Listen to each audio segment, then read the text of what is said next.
मुझे एक ऐसे महान विभूति के बारे में बोलने का सुअवसर प्राप्त हुआ है, जिन्होंने अखंड भारत की कल्पना को साकार करने की नींव रखी और उस कल्पना को साकार भी किया। धन्य है ऐसे माता पिता जिन्होंने ऐसे दृढ़ निश्चय राष्ट्र प्रेमी पुत्र को जन्म दिया।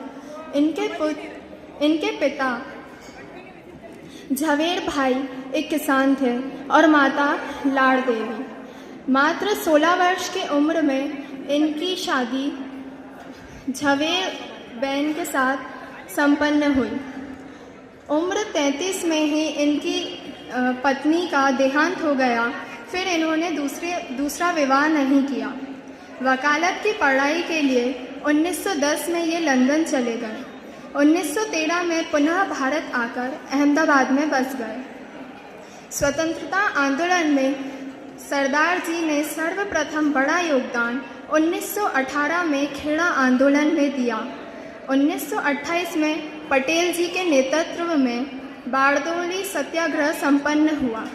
इस आंदोलन के दौरान वहाँ की महिलाओं ने इन्हें सरदार की उपाधि दी, जो उनके उत्कृष्ट कौशल एवं नेतृत्व की प्रतीक है। स्वतंत्रता प्राप्ति के समय छोटी बड़ी मिलाकर लगभग 565 रियासतें थीं। पटेल जी ने अपनी राजनीतिक सूझबूझ व्यवहार कट्टरता से 15 अगस्त 1947 तक लगभग सभी रियासतों को भारत में विलय कर लिया। हैदराबाद और जूनागढ़ का भारत में विलयन होने के बाद इन्हीं के कारण संभव हो सका। इसीलिए इन्हें भारत का विस्मार्क कहा जाता है। सरदार जी भारत विभाजन के विरोधी थे, लेकिन एक वर्ष बाद अपने अनुभव के आधार पर उन्होंने निष्कर्ष निकाला कि सांप्रदायिकता की आग से राष्ट्र को बचाने के लिए तथा उसके भविष्य को सुरक्षित रखने के लिए विभाजन अनिवार्य है।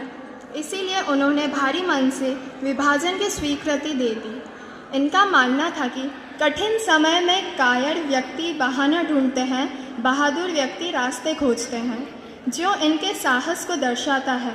इसी साहस को आधार बनाकर इन्होंने स्वतंत्रता एवं भारत विभाजन के बाद प्रशासनिक सेवाओं का गठन किया। ये धर्मनिरपेक्षता के समर्थक थे। ये सभी धर्मों का सम्मान करते थे।